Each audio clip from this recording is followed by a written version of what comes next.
Listen closely, my friends. There are people in this world who walk through chaos, and somehow nothing touches them. They get disrespected, but they don't react. They face pressure, but they don't break. They lose things, but they don't lose themselves. And when you look at them closely, you realize something strange. It's not that life is easier for them, it's that they've trained their mind in a way most people never will. Right now, you think your biggest problem is stress, people, overthinking, emotions. But what if I told you your real problem is that your mind is untrained? And because of that, anyone, anything, any situation can control you. Think about it. One message can ruin your mood. One insult can destroy your confidence. One bad day can break your momentum. That means you are not in control. And in a world like this, where people are easily triggered, easily distracted, easily manipulated, the person who controls their mind controls everything. So in this video, I'm going to show you 10 powerful lessons that will make you mentally strong, calm under pressure, and emotionally untouchable. Not surface-level advice, but deep, practical, philosophical principles inspired by thinkers like Marcus Aurelius, Epictetus, and others. But understand this, these lessons are not easy. They will challenge you, they will expose you, they will force you to confront parts of yourself you've been avoiding, and most people will quit halfway. But if you stay till the end, you won't just feel motivated, you will start thinking differently. Let's begin. Lesson 1. Master the space between stimulus and response. There is a moment so small, so invisible, that most people never even notice it. It is the moment between what happens and how you react. Someone insults you, there is a moment. Something goes wrong, there is a moment. You feel anger, fear, frustration, there is a moment. And in that moment, your entire life is decided. But here is the problem. Most people never use that moment. They skip it. They react instantly. Someone disrespects them, they fire back. Something doesn't go their way, they panic. They feel anger, they explode. And just like that, they lose control. Epictetus once said, "It's not what happens to you, but how you react to it that matters." But most people misunderstand this. They think it means stay calm, but it means something deeper. It means your power exists in the pause.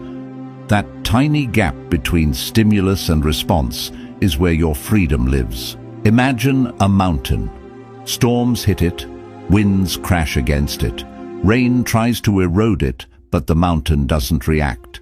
It doesn't move, it doesn't panic, it doesn't fight back because it doesn't need to. It's grounded. Now compare that to a dry leaf. The wind blows and the leaf flies. No control, no direction, no stability. Most people live like that leaf. Strong people become the mountain. Look at your own life. How many times have you said something you regret, reacted emotionally, overreacted to small situations, let someone else control your mood? That's not weakness, that's lack of awareness. Because if you were aware of that moment, you would choose differently. Next time something triggers you, don't respond immediately. Instead, pause just for 3 to 5 seconds. Feel the emotion, but don't act on it. Observe it like an outsider and ask yourself, do I want to react or do I want to respond?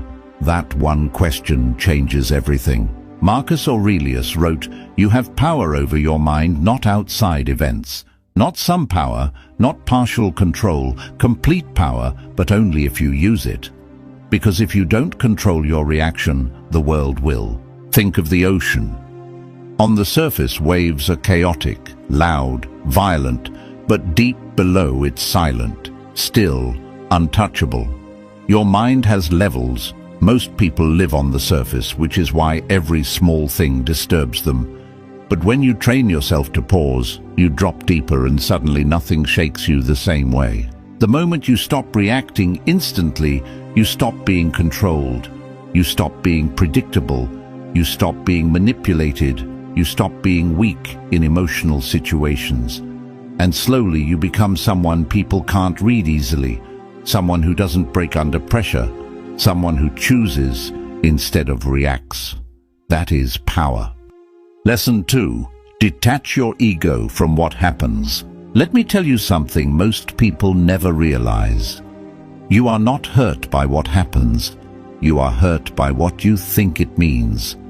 Read that again, because this one idea alone can free you from 80% of your emotional pain. Something happens.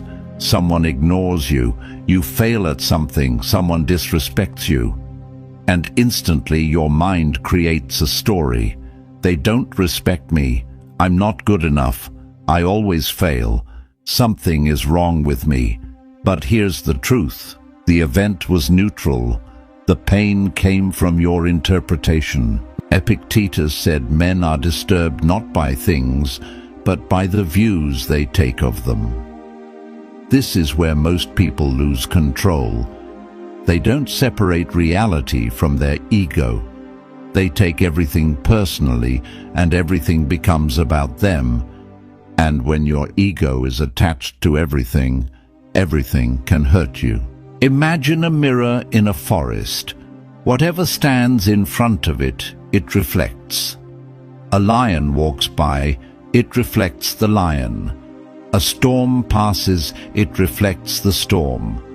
A broken tree falls, it reflects that too. But the mirror is never affected. It doesn't become the storm. It doesn't become the destruction. It just reflects reality as it is. That's how your mind should work. But instead, most people are like muddy water. Anything touches them, and they get disturbed. Their clarity disappears. Let's say someone doesn't reply to your message. Reality is they didn't reply. That's it. But your mind says they're ignoring me. They don't value me. I did something wrong. Now your mood changes. Your energy drops. You start overthinking. All because of a story you created, not reality. From now on, start separating two things: what actually happened and what you're telling yourself about it. Train your mind to say, this is what happened and this is just my interpretation. That one habit breaks emotional illusions.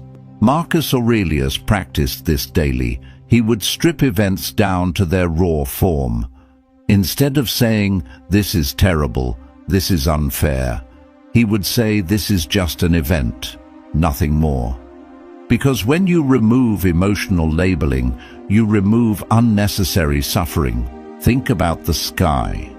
Clouds come and go, storms appear and disappear, lightning strikes, rain falls. But the sky remains unchanged. Your thoughts, your emotions, your situations, they are clouds. But your awareness is the sky. And the moment you identify with the sky instead of the clouds, you become untouchable. When you detach your ego, something powerful happens. You stop taking things personally. You stop reacting emotionally. You stop being easily hurt. And suddenly people lose power over you because they can't control your interpretation anymore. The moment you stop making everything about yourself, you free yourself from unnecessary pain.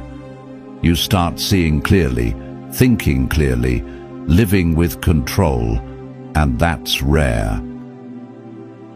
Lesson 3. Protect your energy like it's your life. Let's get brutally honest. Your biggest problem is not lack of time, it's lack of controlled energy. You wake up motivated, but by the end of the day you feel drained, irritated, and mentally exhausted, and you think you just need rest. But that's not the real issue. You're leaking energy all day long and you don't even notice it. It's not the big problems that destroy you, it's the small, constant drains. Pointless conversations, negative people, overthinking, scrolling, comparing, reacting to everything.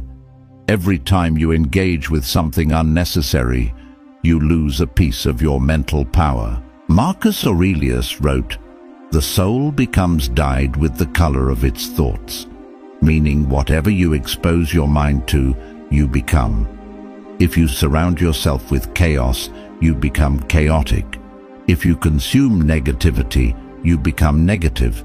And if you don't control your environment will control you. Imagine a clean river flowing through a forest, clear, calm, pure.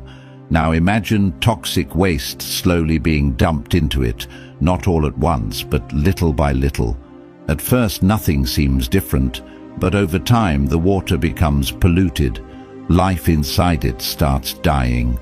The flow becomes heavy and dirty. That's your mind. Every negative interaction and every useless distraction is pollution. And if you don't protect it, you slowly lose clarity.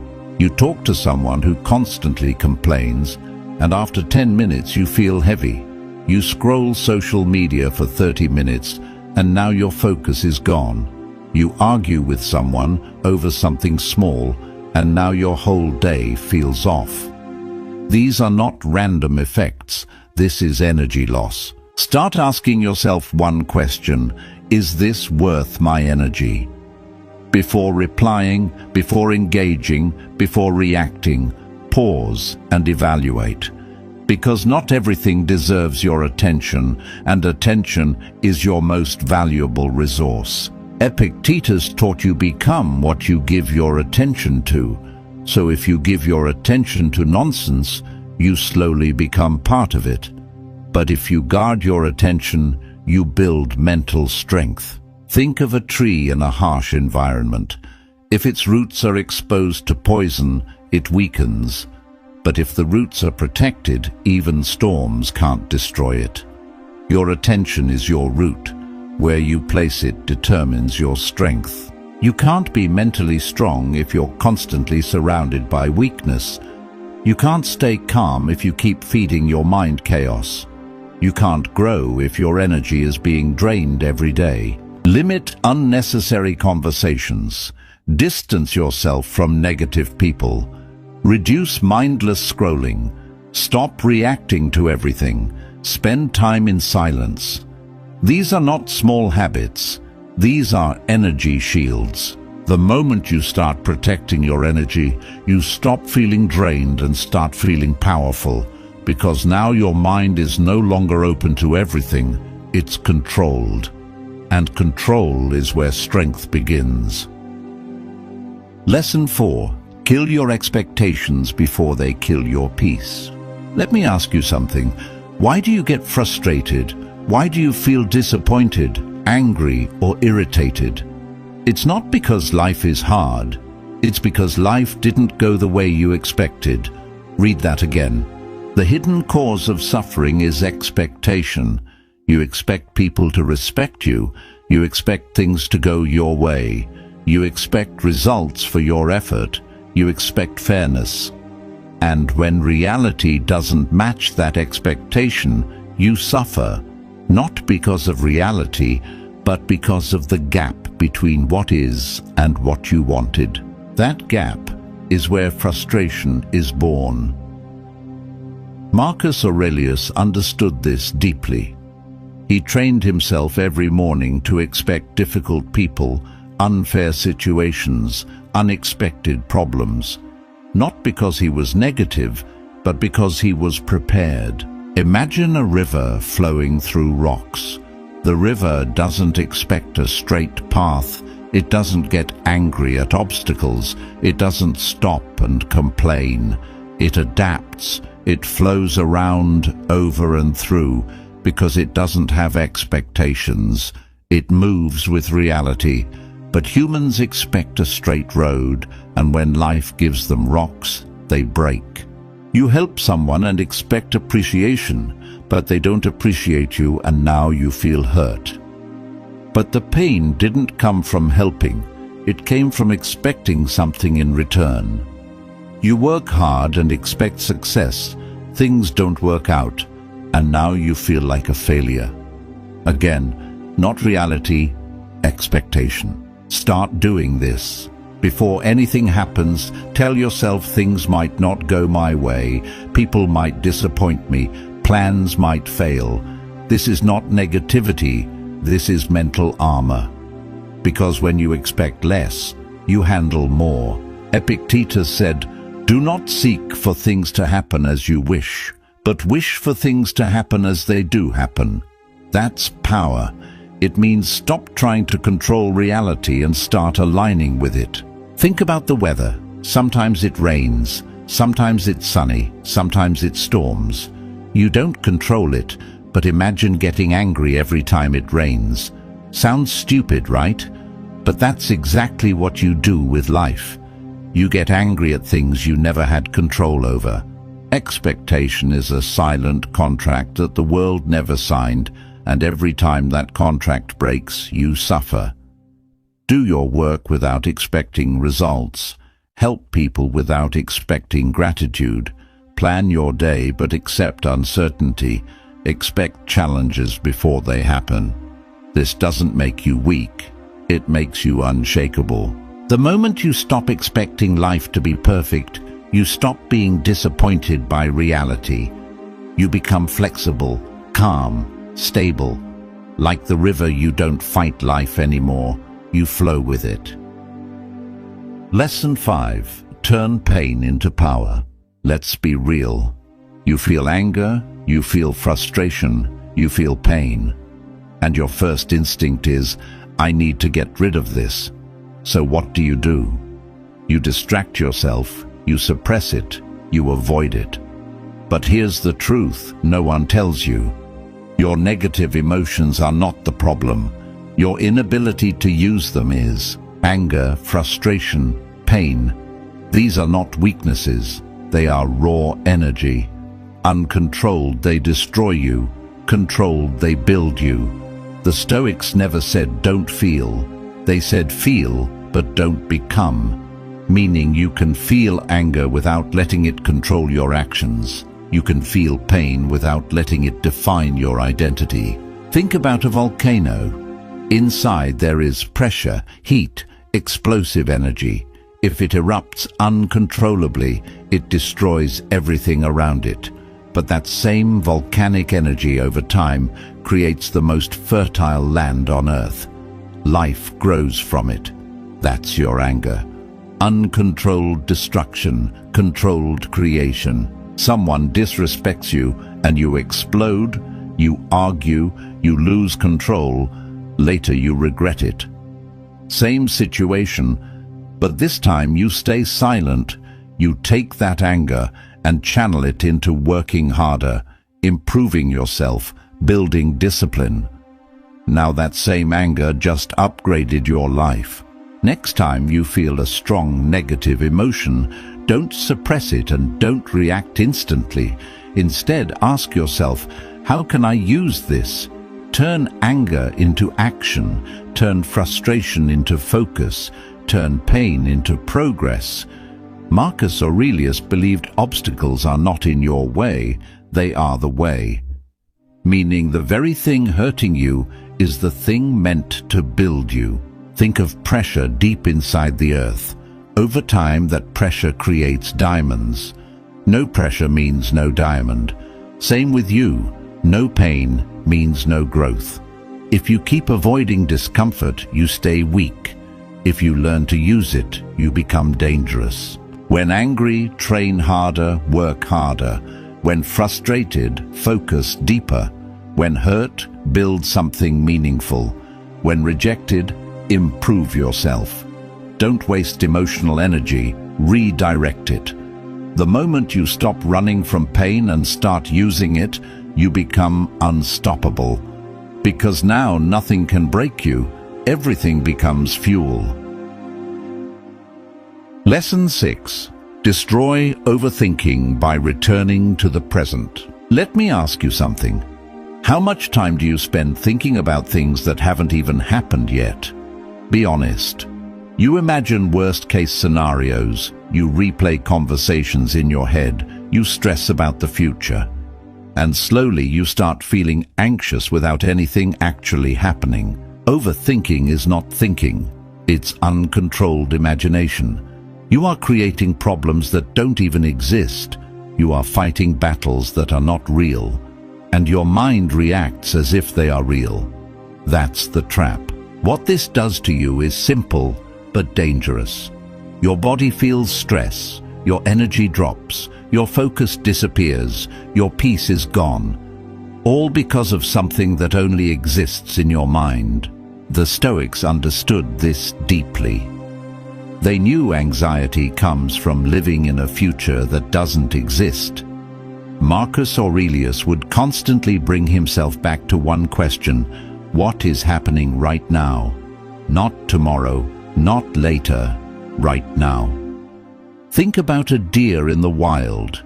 When there's danger, it reacts instantly and runs. But once the danger is gone, it goes back to grazing. It doesn't sit there thinking, what if the lion comes back? What if I die tomorrow? It returns to the present. That's why it stays calm. Humans do the opposite. We sit safely and still create fear. You have an important conversation tomorrow. Instead of preparing calmly, you start imagining, what if I mess up? What if they judge me? What if it goes wrong? Now your anxiety rises, your confidence drops, and by the time the moment comes, you are already mentally exhausted. Not because of reality, but because of imagination. From now on, when your mind starts overthinking, ask yourself, is this happening right now? If the answer is no, pull yourself back.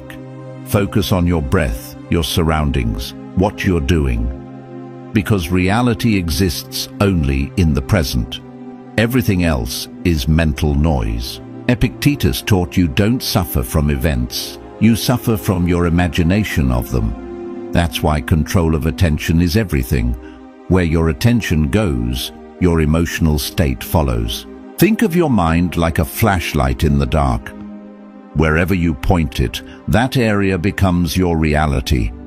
Point it at fear and you feel fear. Point it at the present and you feel calm. The darkness hasn't changed, only your focus has. Most of your anxiety is self-created, not by reality, but by your refusal to stay present. Limit thinking about things you can't control. Focus only on the next step. Bring attention back to your breath. Stop replaying past and future scenarios. This is not avoidance. This is control. The moment you stop living in your imagination, you start living in reality. And in reality, most things are not as bad as your mind makes them. That's where peace begins. Lesson 7. Stop needing approval. Let me ask you something honestly. How much of what you do is actually for yourself, and how much of it is for approval? Think about it. You post something and then keep checking who liked it. You do something good and wait for appreciation. You achieve something and want recognition. And when it doesn't come, you feel unseen, unappreciated, not enough. That means one thing: your self-worth is in someone else's hands. The moment you start depending on approval, you lose freedom. Because now your mood depends on others, your confidence depends on others, your decisions depend on others. And slowly, you stop being yourself. You start performing, acting, adjusting, just to be liked. Marcus Aurelius wrote, "I am not made for what others think of me." Think about that. Most people live like this. If they like me, I'm valuable. If they criticize me, I'm worthless. That's emotional slavery. Look at the sun. It shines every day. It doesn't ask, do they like my light? Are they appreciating me today? It doesn't care if it's cloudy or if people notice. It just shines. That's power. Now compare that to a candle in the wind. A small breeze and it flickers. That's someone who depends on approval. You do something good but no one notices, and suddenly your motivation drops. Why? Because you weren't doing it for yourself, you were doing it for validation. And without it you feel empty. Start asking yourself daily, did I act according to my values? Not did people like me, or did I get praised? If the answer is yes, that's enough. Because real confidence comes from self-respect, not applause. Epictetus taught, if you want to improve, be willing to be seen as foolish, meaning stop trying to look perfect, stop trying to impress everyone, because growth requires discomfort, and approval seeking kills growth. Think of a tree growing in the forest. It doesn't compare itself, it doesn't ask for validation, it doesn't stop growing because no one is watching. It grows because that's its nature. That's how you should live. If praise can make you feel powerful, criticism can destroy you, because both come from external control. So do things even when no one is watching. Stop checking for validation constantly. Accept that not everyone will like you. Focus on your standards, not others' opinions. Build a system where your opinion about yourself matters more than anyone else's. Because the moment you stop needing approval, you become free. Free from opinions, free from pressure, free from emotional dependence. And when you're free, you become dangerous in a world full of approval seekers. Lesson 8. Learn to sit with yourself. Let's be honest. When was the last time you sat alone with no phone, no music, no distraction, just you and your thoughts? Most people can't do it. The moment silence appears, they reach for something. A screen, a video, a conversation. Why? Because deep down they are uncomfortable with themselves. Silence is not the problem. What comes in silence is the problem.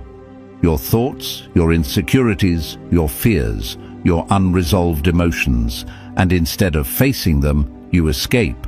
But here's the truth. What you avoid controls you. The Stoics didn't run from their mind, they trained it. They spent time in stillness, reflecting, observing, understanding. Because they knew if you can't sit with yourself, you can't control yourself. Imagine a lake. When the surface is disturbed, you can't see anything clearly.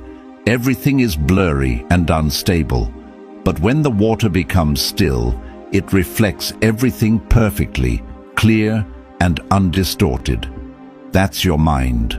When you're constantly distracted, your thoughts are unclear and emotions unstable. But in stillness, clarity appears. You feel something off, stress, anxiety, confusion. And instead of understanding it, you distract yourself. You scroll, you watch, you talk, you escape. And temporarily it feels better, but later it comes back stronger because you never faced it. Start small. Every day sit in silence for 10 minutes, no phone, no music, no distractions. Just observe. Don't fight your thoughts. Don't judge them. Just watch like clouds passing in the sky. Marcus Aurelius used to write to himself daily, not for others, not for validation, but to understand his own mind. That's why he was calm, because he knew himself. And when you know yourself, nothing surprises you. Think of the night sky. During the day you can't see the stars because of too much light and noise, but at night in silence the stars appear. They were always there, you just couldn't see them. Same with your mind. Clarity is already inside you, you just never stay still long enough to see it. If you can't be alone with your thoughts, you'll always depend on distractions. And distraction is silent weakness. Sit in silence daily, journal your thoughts, observe your emotions without reacting, reduce constant stimulation. This is not doing nothing, this is mental training. The moment you become comfortable in silence, you become powerful in chaos. Because now your peace doesn't depend on the outside world, it comes from within. Lesson 9. Stop letting small things control you. Let me ask you something.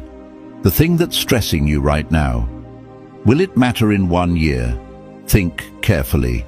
That argument, that mistake, that embarrassment, that delay, will it still matter? Most of the time, no. Yet right now, it feels huge, overwhelming, like it's everything. The hidden problem is simple. Your perspective is too small. When you focus too closely on a problem, it looks bigger than it actually is. Like putting your eye right next to an object, it blocks your entire vision. But the moment you step back, you see the full picture. Marcus Aurelius practiced something powerful. He would zoom out mentally. He would look at life from above, from time, from the bigger picture, and suddenly everything felt smaller. Imagine looking at your city from the ground. Everything feels big, busy, loud, stressful. Now imagine looking at it from the sky. Buildings look small. People look like dots. Noise disappears. Nothing changed except your perspective. You make a mistake in front of people, and in the moment you feel embarrassed, you overthink, you replay it again and again. But after a few weeks, you barely remember it. After a year, it's gone. So why give it so much power now? Whenever something bothers you, ask yourself, will this matter in 1 year? Will this matter in 5 years? Will this matter at the end of my life? If the answer is no, don't give it your peace. The Stoics believed you should focus only on what truly matters because your energy is limited. If you waste it on small things, you won't have enough for important things. Think about the universe, galaxies, stars, endless space. Now think about your problem. Where does it stand? Almost nothing. This doesn't make your problem meaningless, it makes it manageable. You are not stressed because life is too hard. You are stressed because you treat everything as important. And when everything is important, everything overwhelms you. Stop overreacting to small issues. Focus only on what truly matters. Let go of minor frustrations quickly. Train your mind to zoom out. This is not ignoring problems. This is prioritizing your peace. The moment you learn to zoom out, you stop being controlled by small things. You become calmer, clearer, more focused. Because now you see life as it is, not as your emotions exaggerate it. Lesson 10. Become the observer, not the reactor. After everything you've learned, there is one final shift that changes everything. It's this. You are not your thoughts. You are not your emotions. You are the one who observes them. Right now, thoughts come into your mind. Emotions rise inside you. Anger, fear, doubt, excitement. And most people identify with them. They say, I am angry, I am anxious, I am sad. But that's not true. You are not anger, you are not anxiety, you are not sadness. You are the one noticing them. Because the moment you identify with emotions, you lose control. But the moment you observe them, you create distance. And in that distance, you gain power. Imagine sitting on the side of a road watching cars pass by. Each car is a thought. Each car is an emotion. Some are fast, some are loud, some are disturbing. But you don't jump in every car, you just watch. That's what your mind should do. But most people jump into every thought and every emotion and get carried away. You feel anger, and instead of observing it, you become it. You react, you speak, you regret. Same with anxiety, same with sadness. But imagine this. You feel anger and you say anger is present, not I am angry. Now there's space, now there's control. From now on, start labeling your emotions like this. Fear is here, anger is rising, stress is present. This creates separation, and separation creates awareness. This idea exists across philosophies like Stoicism, Buddhism, and modern psychology. They all point to the same truth. Awareness is freedom. When you are aware, you are not controlled. Think of the sky again. Clouds come and go, storms pass, but the sky never changes. Your thoughts are clouds, your emotions are storms, but your awareness is the sky, and the sky is always untouched. If you keep identifying with every emotion, you will always feel unstable, but if you observe them, you become steady. Label emotions instead of becoming them. Observe thoughts without reacting. Create space before action. Practice awareness daily. This is not suppression, this is mastery. Listen carefully. You started this as someone reacting to life. Now you have the tools to control it. These 10 lessons are not information, they are transformation, but only if you apply them. Because knowledge without action changes nothing. So now the choice is yours. Go back to your old patterns or step into control. Because once you see this clearly, you can't unsee it. And once you start practicing, you don't go back. You become calmer, stronger, unshakable, and slowly you become the person that chaos cannot touch. Stay disciplined, stay aware, stay in control.